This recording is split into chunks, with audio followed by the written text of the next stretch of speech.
kalau kita sebelum melaksanakan salat 5 waktu, kemudian selepas kita berwudu, kemudian kita melaksanakan 2 rakaat wudu, maka salat 2 rakaat wudu juga salah satu yang menjadikan dosa-dosa kita akan terampuni. Namanya ibu berwudu, kemudian selepas berwudu melaksanakan 2 rakaat wudu, baru melaksanakan salat wajib. Lah berwudunya sendiri penyebab diampuni dosa. Kemudian melaksanakan 2 rakaat salat wudu juga penyebab diampuni dosa. Makanya dalam sebuah hadis Nabi SAW mengatakan, man tawadda'a nahwa wudu'i hadha. Dalam hadis Utsman juga, barang siapa yang berwudu seperti wuduku ini, summa shalla rak'ataini, kemudian dia salat 2 rakaat, la yuhaddits fihi ma nafsa, dia tidak berbicara di antara keduanya, habis wudu langsung salat, ghufira lahu ma taqaddama min dzambi, maka dosa-dosanya juga akan diampuni oleh Allah Subhanahu wa taala.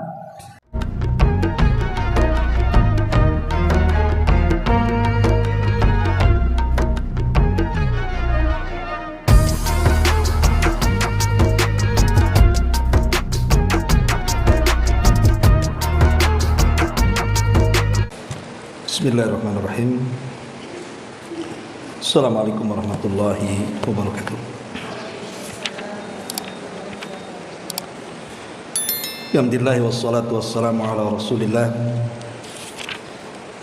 wa ala alihi wa sahbihi wa mawalah wa la hawla wa la quwata illa billahi wa ba'du. Baik, kita lanjutkan kajian kita, masih membahas kitab Umdatul Ahkam, dan kita masuk pada hadis ke-82 dan seterusnya. Baik, kita baca hadisnya. Qala al-muallif rahimahullahu taala an Abdullah ibn Yazid al-Hatmi al-Ansari radhiyallahu anhu qala haddatsani al-Bara'u wa huwa ghairu kadhub qala kana Rasulullah sallallahu alaihi wasallam idza qala sami Allahu liman hamidahu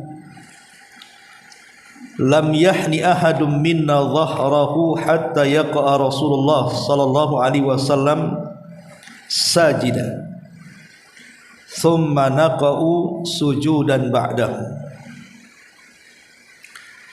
Dari Abdullah ibn Yazid al-Hatmi al-Ansari radhiyallahu an, beliau berkata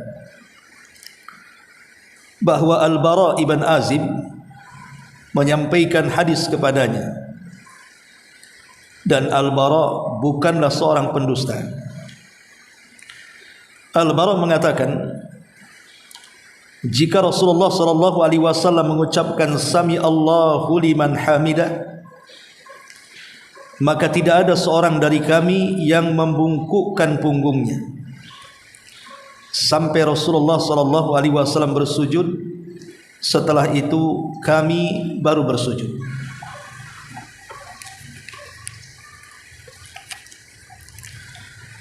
Baik, masyarul muslimat yang dimuliakan Allah Subhanahu wa taala, hadis ini menunjukkan tentang wajibnya seorang makmum mengikuti imam dan tidak boleh mendahului imam ataupun bersamaan dengan imam. Karena di sini Bara menceritakan, kami para sahabat, jika Rasul sallallahu alaihi wasallam mengucapkan sami Allahu liman hamidah, artinya bangkit daripada ruku', maka tidak ada seorang pun dari kami yang membungkukkan punggungnya sampai Rasul sujud. Jadi saat bangkit daripada ruku kemudian posisi i'tidal, maka para sahabat saat i'tidal berdiri dan tidak berani membungkukkan badannya sampai betul-betul Rasul sujud. Jadi saat kita i'tidal, tidak boleh membungkuk sampai imam betul-betul sujud. Karena ada orang yang imam belum sujud, makmum sudah membungkukkan ikut sujud. Dan ini menyelisih sunnah. Jadi biarkan imam sujud dulu, kemudian kita sebagai makmum saat i'tidal baru kemudian membungkuk dan sujud.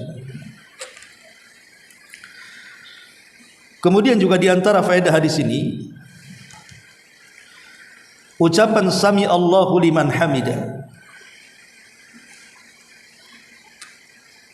Jadi ucapan sami Allahu liman hamidah disebutkan fa inna dzalika kana idzaan bi raf'il ma'mumi li abdanihim min ar-rukun liyaqifu qiyaman.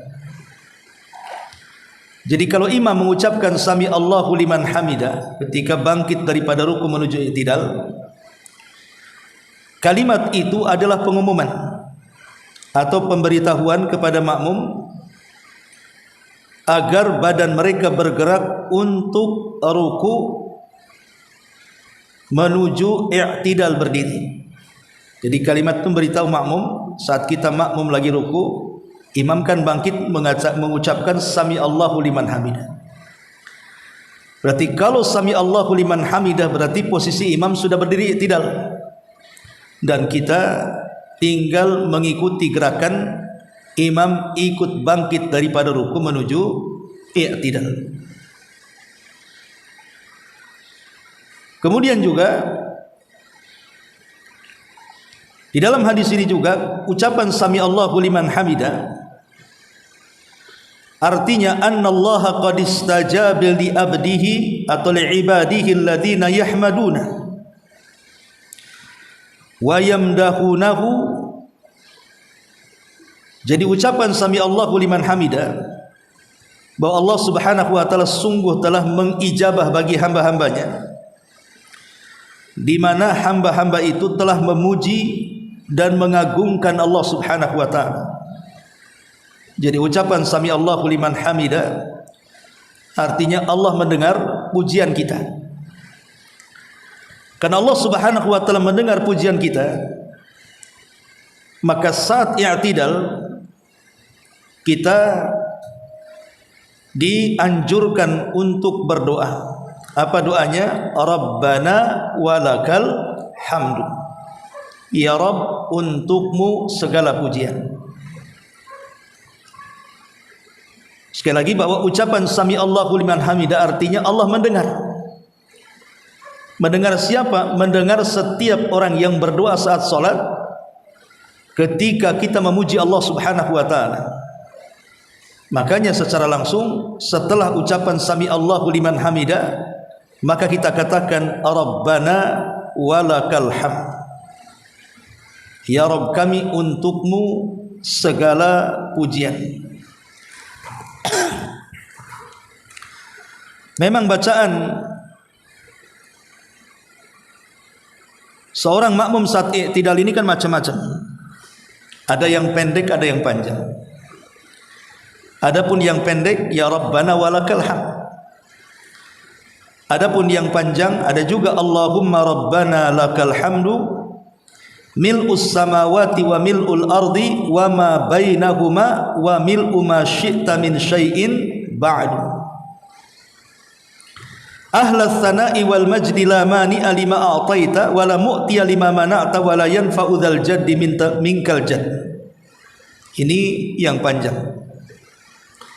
Atau Rabbana walakal hamd mil'us samawati wal ardi wa mil'u ma syi'ta min syai'in ba'du. Ahlas sana'i wal majdi ahaqqu ma qala al 'abdu wa kulluna laka 'abdun. Allahumma la mani'a lima a'taita wa la mu'tiya lima mana'ta wa la yanfa'u dzal jaddi minkal jadd. Dan beberapa lafaz yang lain. Tapi kalau kita tidak hafal karena kepanjangan, maka kita bisa hanya membaca Rabbana walakal hamdu.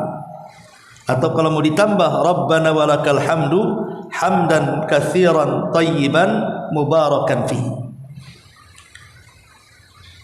Kenapa kita harus mengucap doa ini? Karena Allah sedang mendengar pujian kita, dan Allah sangat senang ketika dipuji oleh hambanya.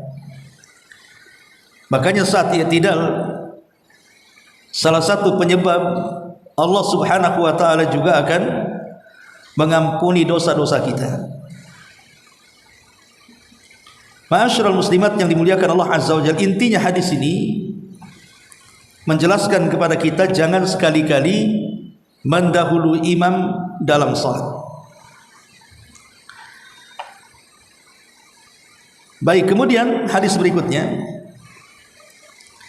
An Abi Hurairah radhiyallahu anhu anna Rasulullah sallallahu alaihi wasallam qala idza ammana al-imamu fa amminu fa innahu man wafaqa ta'minal malaikati ghufira lahu ma taqaddama min dhanbi.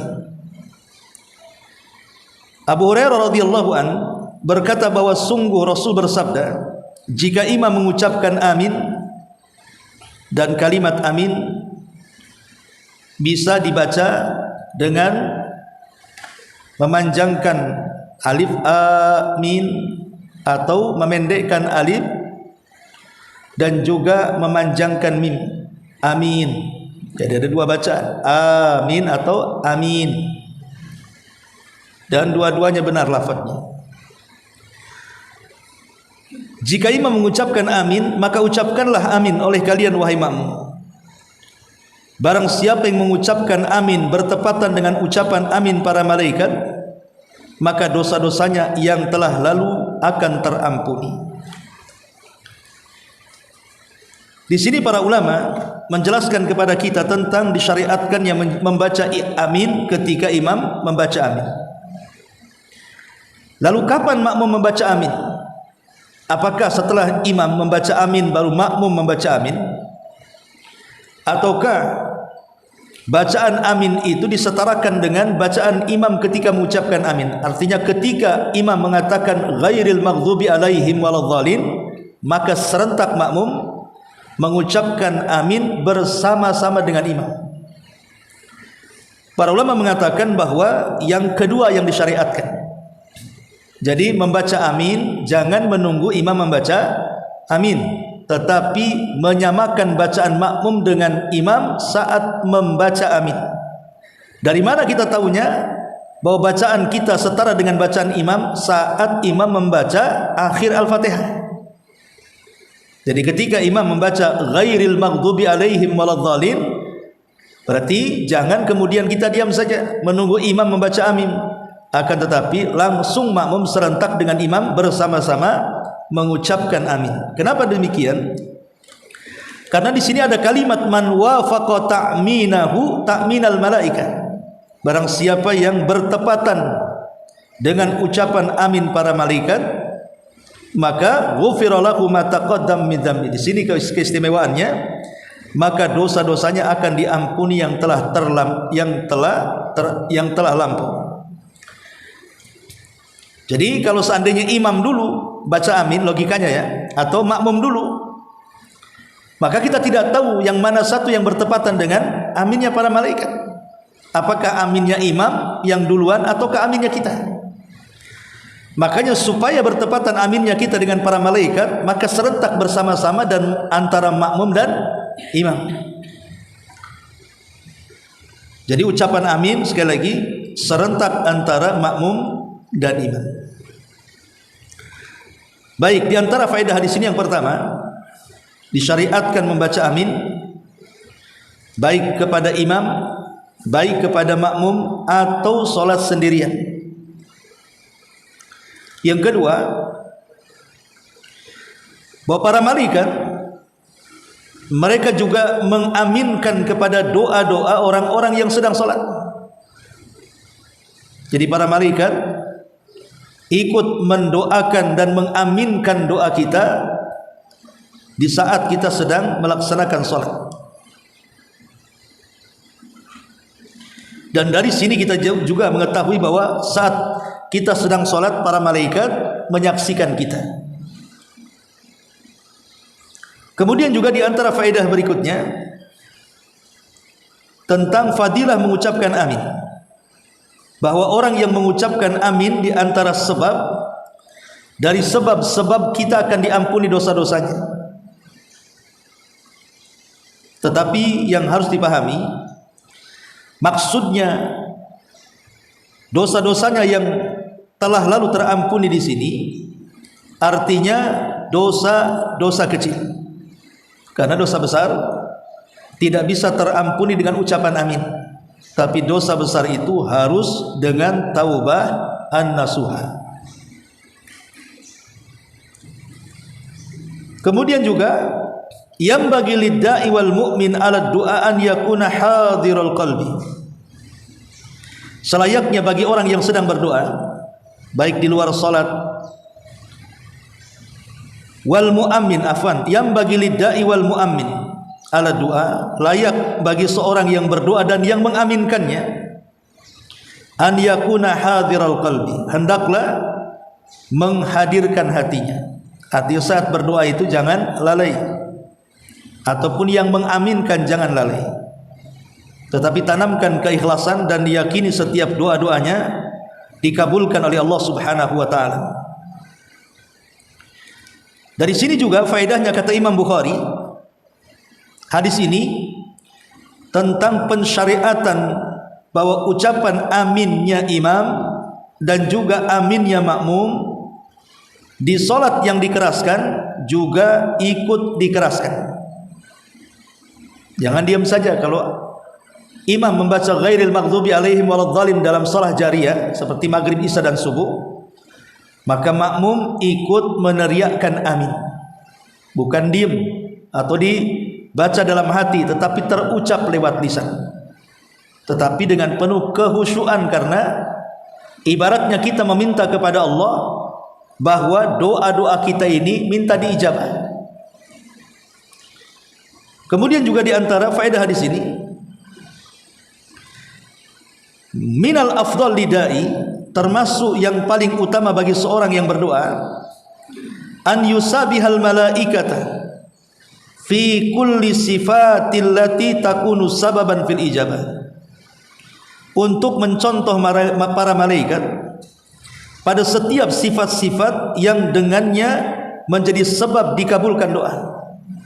Jadi bagi seorang yang sedang berdoa, sebisa mungkin menyerupai para malaikat pada setiap sifat yang dengan sifat-sifat tersebut menjadikan penyebab dikabulkannya doa. Seperti apa sifat-sifat para malaikat saat berdoa itu? Seperti at-tadarru, merasa hina di hadapan Allah, wal khusyu'u, dan juga khusyuk, wat taharatu, kat tadarru'i wal khusyu'i wat taharati wa hudhuril qalbi.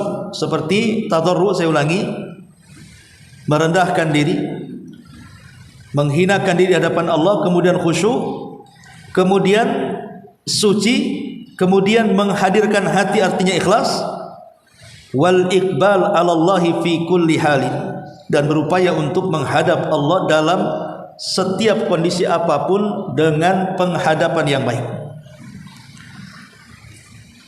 Jadi ini diantara sifat-sifat para malaikat yang harus ditiru saat berdoa, baik dalam salat atau di luar daripada salat.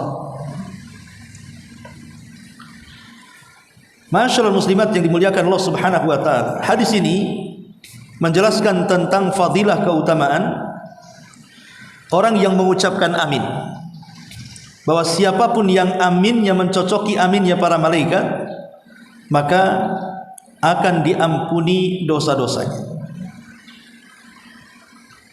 Sebenarnya penyebab diampuni dosa-dosanya saat salat bukan hanya sekedar saat i'tidal membaca Rabbana walakal hamd, kemudian saat membaca amin mengikuti aminnya para malaikat, juga saat sedang posisi ruku, saat kita membaca subhana rabbiyal azim wa bihamdi, maka di situ dosa-dosa kita yang di pundak-pundak kita akan digugurkan. Termasuk juga posisi sedang sujud. Posisi sedang sujud Itu pun diantara penyebab dosa-dosa kita akan diampuni, di mana dosa-dosa yang diletakkan di kepala juga akan diampuni oleh Allah Subhanahu wa ta'ala. Jadi banyak sebenarnya tempat-tempat dalam salat itu yang menjadikan seseorang diampuni dosa-dosanya. Makanya wajar kalau Nabi Shallallahu Alaihi Wasallam ketika mempermisalkan solat 5 waktu, kata Nabi Shallallahu Alaihi Wasallam, "Ara'aitum, bagaimana pendapat kalian kalau di depan rumah kalian itu terdapat sungai yang sangat jernih airnya, kemudian kalian mandi sehari 5 kali, apakah kemudian kotoran di badan kalian akan bersih?" Ya tentu akan bersih. Mandi sehari 2 kali saja sudah bersih, apalagi sehari 5 kali. Maka Nabi Shallallahu Alaihi Wasallam kemudian mengatakan, begitu juga salat yang 5 waktu. Maka salat yang 5 waktu itu juga penyebab seseorang itu akan diampuni dosa-dosanya. Lah penyebab dosa akan diampuni saat salat itu adalah di beberapa tempat yang saya tadi sebutkan. Di antaranya saat i'tidal ketika membaca Rabbana walakal hamd, kemudian saat ruku, kemudian juga saat mengucapkan amin, kemudian saat posisi sujud. Kemudian diperlengkap dengan selepas salat. Kita berzikir kepada Allah Subhanahu wa taala, dan zikir yang pertama kali dianjurkan adalah membaca istighfar 3 kali. Astagfirullah, astagfirullah. Ma'asyiral muslimat yang dimuliakan Allah Azza wa Jalla, bahkan para ulama mengatakan ketika membahas tentang faedah istighfar setelah salat, bahwa istighfar setelah salat itu sebenarnya bukan hanya bisa mengampuni dosa-dosa kita, tetapi lebih daripada itu bisa menyempurnakan salat kita.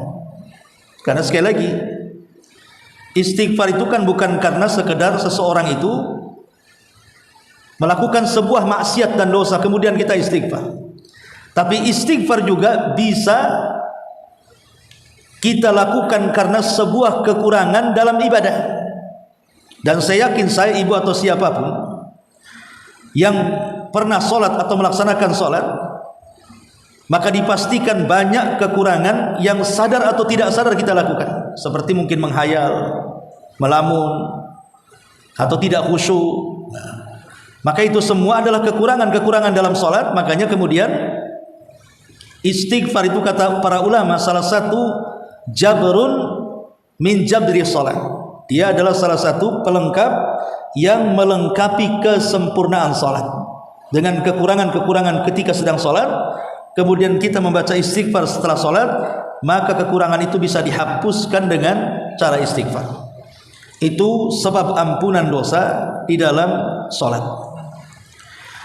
Adapun ampunan dosa di luar sholat, ya tentu banyak, ya. Seperti umpamanya berwudu sebelum melaksanakan sholat, itu juga bisa mengampuni dosa-dosa. Karena Rasul Shallallahu Alaihi Wasallam yang mengatakan, man tawadda'a hakadha ghufira lahu ma taqaddama min dhanbi. Utsman ibn Affan radhiyallahu an ketika mencontohkan wudu Nabi Shallallahu Alaihi Wasallam, apa kata Utsman? Barang siapa yang berwudu seperti ini, maksudnya seperti wudunya Nabi, maka akan diampuni dosa-dosanya yang telah berlalu. Jadi ini juga diantara pengampun dosa di luar daripada salat adalah berwudu dan menyempurnakan wudunya. Termasuk juga kalau kita sebelum melaksanakan salat 5 waktu, kemudian selepas kita berwudu, kemudian kita melaksanakan 2 rakaat wudu, maka salat 2 rakaat wudu juga salah satu yang menjadikan dosa-dosa kita akan terampuni. Namanya ibu berwudu, kemudian selepas berwudu melaksanakan 2 rakaat wudu, baru melaksanakan sholat wajib. Lah berwudunya sendiri penyebab diampuni dosa. Kemudian melaksanakan 2 rakaat sholat wudu juga penyebab diampuni dosa. Makanya dalam sebuah hadis Nabi SAW mengatakan, man tawadda'a nahwa wudu'i hadha. Dalam hadis Utsman juga, barang siapa yang berwudu seperti wuduku ini, summa shalla rak'ataini, kemudian dia salat 2 rakaat, la yuhaddits fihi ma nafsa, dia tidak berbicara di antara keduanya, habis wudu langsung salat, ghufira lahu ma taqaddama min dzambi, maka dosa-dosanya juga akan diampuni oleh Allah Subhanahu wa taala. Ini juga penyebab diampuni dosa. Ibu berwudu kemudian salat sunnah 2 rakaat wudu. Kalau ibu kemudian bersegera melangkahkan kaki ke masjid karena ingin salat di masjid, maka langkah-langkah ibu dari rumah ke masjid juga menggugurkan dosa. Langkah-langkahnya itu menggugurkan dosa. Dalam sebuah hadis Rasul mengatakan, ala ukhbirukum bima yamhullah bihil khataya wa yarfa'u bihi darajat. Maukah kuhabarkan kepada kalian di mana Allah akan menghapuskan kesalahan kalian, bahkan mengangkat derajat kalian. Salah satunya Rasul mengatakan, wa kathratul khuta ilal masajid, melangkahkan kaki menuju masjid. Jadi mulai berwudunya, kemudian ibu salat 2 rakaat di rumahnya, kemudian melangkahkan kakinya ke masjid, itu sudah menghapuskan dosa. Apalagi kalau dia seorang laki-laki, sampai di masjid dia kemudian mengumandangkan azan umpamanya, maka mengumandangkan azan ini juga salah satu penyebab muadzin akan dihapuskan dosa-dosanya. Kata Nabi SAW, yughfaru lil muadzin muntaha adzanahu atau muntaha adzanihi wa yastaghfiru lahu kullu ratbin wa yabis. Dosa-dosa orang yang azan itu akan diampuni sejauh suaranya melesat dari lisannya.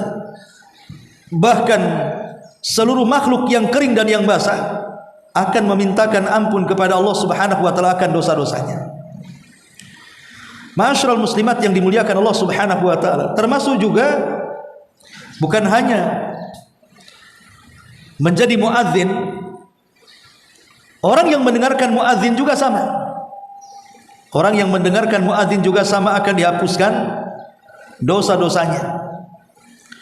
Ma'asyiral muslimat yang dimuliakan Allah Azza wa Jalla, di sini kita tahu bahwa prosesi salat dari mulai berwudu menggugurkan dosa. Kemudian setelah berwudu 2 rakaat salat wudu menggugurkan dosa. Kemudian melangkahkan kaki ke masjid menggugurkan dosa. Kemudian betul-betul mendengarkan azan atau dia seorang muadzin menggugurkan dosa. Kemudian ibu melaksanakan salat wajib. Tadi sudah dijelaskan 4 tempat bisa menggugurkan dosa. Kemudian setelah salat istighfar lagi bisa menggugurkan dosa. Lihat bagaimana prosesi salat dari awal sampai akhir itu betul-betul bisa menggugurkan dosa. Ma'asyiral muslimin wal muslimat rahimani wa rahimakumullah. Ini seputar salat wajib. Bagaimana dengan salat yang lainnya? Salat yang lainnya juga sama, seperti salat duha. Salat duha, kata Nabi SAW mengatakan, man hafadhu ala saf'ati duha ghufira lahu dhunubuhu wa in kanat mithla zabadil bahri. Siapa yang menjaga salat duha, maka dosa-dosanya akan diampuni walaupun jumlah dosanya sejauh atau sebanyak buih yang ada di lautan. Lihat bagaimana salat sunnah duha saja bisa menghapuskan dosa. Bahkan orang yang duduk setelah salat, hatta yang man qa'ada fi musallahu hatta yansarifa min salati subhi, barang siapa yang duduk di tempat salatnya sampai seseorang itu tetap duduk selepas subuh di tempat salatnya, thumma yusabbih, kemudian dia bertasbih, artinya melakukan salat rak'atai duha, la yaqulu illa khairan, tidak mengatakan kecuali kebaikan, ghufira lahu khatayahu wa in kanat aktsar min zabadil bahri, walaupun jumlah dosanya sebanyak buih yang ada di lautan. Artinya ibu sholat subuh di rumah umpamanya, nggak kemana-mana, tetap di tempat sholatnya. Mungkin ibu di rumah ada semacam sajadah yang tidak bergerak di situ saja, itu namanya musola di rumah. Kemudian selepas sholat subuh ibu nggak kemana-mana, tetap aja di sajadahnya situ. Dan ibu tidak mengeluarkan kata-kata kecuali kebaikan. Mungkin baca Quran, mungkin zikir, pokoknya tidak mengeluarkan kata-kata kotor. Maka Nabi mengatakan dosa-dosanya akan diampuni walaupun sebanyak buih yang ada di lautan. Nah, ini juga di antara hal-hal yang bisa menghapuskan dosa. Salah satunya di dalam hadis ini, orang yang aminnya setara dengan amin para malaikat, artinya berbarengan antara makmum dan imam. Saat mendengar makmum ghairil maghdubi alaihim waladhdallin, maka serentak makmum dan imam bersama-sama mengucapkan kalimat amin dengan keikhlasan, menghadirkan hati dan tidak berlebihan. Karena ada orang yang berlebihan mengucapkan amin kan, terutama saat tarawih biasanya ya. Kadang-kadang aminnya duluan sebelum waladhdallin, belum lagi dikeraskan suaranya. Maka itu hal-hal yang sebenarnya tidak pantas dilakukan ketika sholat. Kenapa? Karena sholat itu hakikatnya kita sedang berhadapan dengan Allah subhanahu wa ta'ala. Artinya sedang berhubungan, silatun bainal abdi wa rabbi, berhubungan dengan Allah subhanahu wa ta'ala. Baik, satu hadis lagi.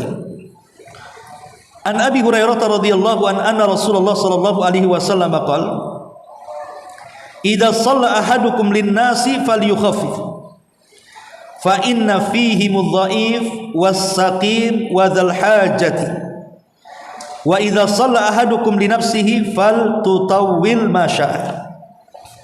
Dari Abu Hurairah radhiyallahu anhu, Nabi SAW bersabda, jika salah seorang di antara kalian mengimami banyak orang, maka ringankanlah salat, karena di antara mereka para makmum ada orang yang lemah, tidak tahan berdiri lama, ada orang yang sakit, ada yang memiliki banyak urusan. Tetapi jika salah seorang di antara kalian salat sendirian, maksudnya salat sunnah, maka hendaklah dia memanjangkan salatnya, silahkan semaunya. Hadis ini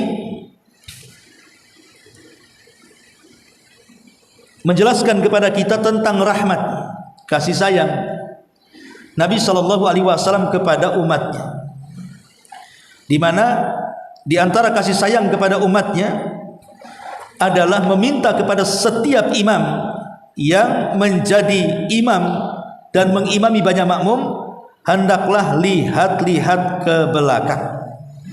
Jangan sampai kemudian seorang imam memberatkan makmum saat sedang menjadi imam. Karena di zaman Rasul pernah terjadi terhadap sahabat Mu'adz bin Jabal radhiyallahu anhu.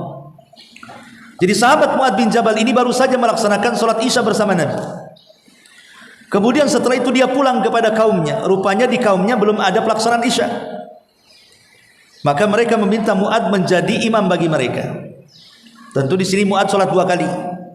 Sholat Isya 2 kali kan, bersama makmum bersama Nabi, dan menjadi imam bersama kaumnya, dan tidak mengapa. Seseorang sholat 2 kali dalam satu waktu. Contoh umpamanya ada ibu mau di rumah lah, sholat di rumah kan. Tiba-tiba kemudian ibu punya anak gadis. Ibu mungkin sedang sibuk masak atau apa. Rupanya ada gadisnya sudah sholat duluan dan sudah selesai. Ketika ibu masuk ke musola di dalam rumah, rupanya anak gadisnya sudah selesai sholat. Maka ibu nggak apa-apa, minta kepada dia untuk ditemani sholat, supaya nilainya menjadi nilai jamaah. Bagi anak itu yang sudah sholat, sholat pertama wajib bagi dia, tapi sholat kedua hukumnya sunnah, karena dia menemani saja. Dan itu bagian daripada sedekah, dia dapat pahala sedekah.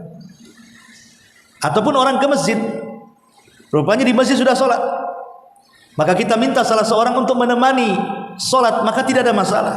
Karena di zaman Rasul pernah melaksanakan sholat dan selesai, datang orang masbuk satu. Maka Rasul mengatakan, siapa di antara kalian yang mau menemani dia sholat, maka dia dapat pahala sedekah. Nah, saat itu Mu'adz bin Jabal, kembali ke cerita, dia mengimami makmumnya, tapi masalahnya Mu'adz menghabiskan surah Al-Baqarah dalam 1 rakaat. Jadi ada satu makmum tidak tahan, kemudian keluar menyempurnakan sendiri sampai salam. Kemudian setelah sholat, Mu'adz mengatakan, siapa tadi yang keluar dari sholatku? Kemudian Mu'adz menuduh dia seorang munafik. Jangan-jangan dia munafik. Baik, hal ini kulaporkan kepada Nabi. Sampai di depan Nabi, justru Nabi menyalahkan Mu'adz dan mengatakan, afatanu ya Mu'adz, apakah engkau akan membuat fitnah kepada manusia wahai Mu'adz? Kemudian Nabi SAW mengatakan, ya Mu'adz, idza ammama, apabila engkau menjadi imam, falyukhaffif, maka ringankan salatmu. Karena di belakangmu itu ada orang lemah, ada orang sakit, ada orang tua, ada orang yang banyak kebutuhan mau cepat-cepat, dan begitu seterusnya. Maka menjadi imam harus lihat-lihat kondisi. Kalau di pesantren ya mungkin lah ya, anak-anak remaja muda yang kuat berdiri ya mungkin wajar panjang-panjang. Kalau di masyarakat kan nggak wajar, karena di masyarakat itu kan macam-macam kebutuhan manusia kan. Makanya Rasul datang kepada kita dengan membawa dinur rahmah, dinu yang penuh dengan kasih sayang. Salah satunya adalah ketika pelaksanaan salat seorang imam, lihat-lihat ke belakang. Jangan sampai kemudian menjadikan orang yang di belakang terganggu, bahkan tidak khusyuk dalam salatnya. Ma'asyiral muslimat yang dimuliakan Allah Subhanahu wa taala, yang dimaksud dengan at-takhfif, hendaklah meringankan. Maksudnya adalah takhfif itu sesuai dengan petunjuk Nabi, bukan sesuai dengan hawa nafsu manusia. Sebab kalau ringan menurut hawa nafsu manusia, nanti sesuka dia, yang penting ringan, nanti baca satu ayat sudah ruku ya. Waladhdallin amin, wadduha, Allahu akbar, kan? Ya bukan seperti itu juga maksudnya ya. Ya bacalah satu surat, wadduha itu kan nggak panjang kan gitu ya. Jadi maksudnya ringan itu sesuai dengan sunnah, bukan sesuai dengan hawa nafsu. Kalau sesuai dengan hawa nafsu nanti salah kaprah, seperti yang umum dilakukan di masyarakat ketika sholat tarawih. Ringan tapi cepat, akhirnya apa? Menghilangkan khusyuk dan tumaknina. Orang belum lurus ruku sudah i'tidal, orang belum lurus i'tidal sudah sujud, bacaannya satu kali nafas, dan begitu seterusnya. Ini bukan memperingan ya. Boleh jadi kalau gerakannya terlalu cepat sebegitu, apa tidak sakit pinggang tuh orang-orang tua yang ikut makmum di belakangnya. Maka sekali lagi di sini maksudnya meringankan salat di sini sesuai dengan petunjuk, bukan sesuai dengan hawa nafsu. Nah, di antara faedah hadis ini yang pertama, sunnah hukumnya imam melihat kondisi makmum. Makanya imam itu sebelum menjadi imam dia menghadap ke belakang supaya tahu makmumnya seperti apa. Yang kedua, yang bagi alal a'immati ada mutatwil, bahwa seharusnya seorang imam tidak memperpanjang bacaan. Kemudian yang ketiga, yang bagi alaman wallahu amra qaumin an yarfuqa bihim. Dari pelajaran hadis ini, maka siapapun yang menjadi pemimpin manusia tidak harus dalam sholat, tetapi di luar sholat, maka harus lembut kepada yang dipimpinnya. Kemudian yang keempat, la ba'sa ala man shalla wahda an yutila masya. Tidak mengapa bagi orang yang sholat sendirian, dia memperpanjang bacaannya sesuka dia. Umpamanya ibu ingin sholat malam dan ingin panjang sholatnya, tapi kurang pahala, kurang hafalan karena hafalannya terbatas, tapi ingin panjang sholatnya, maka ibu boleh membaca mushaf. Baca mushaf nggak masalah.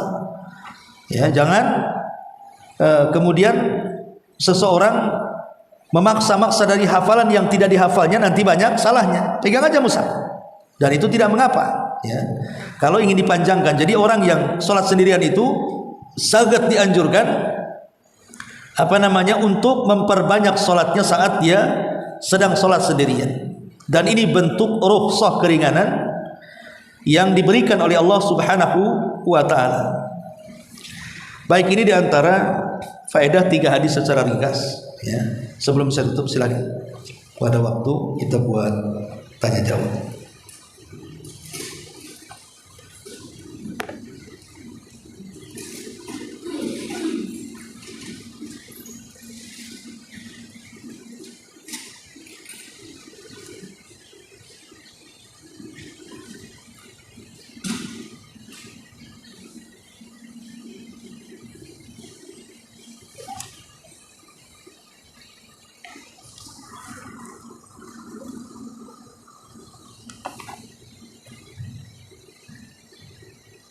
Ustaz, Ya.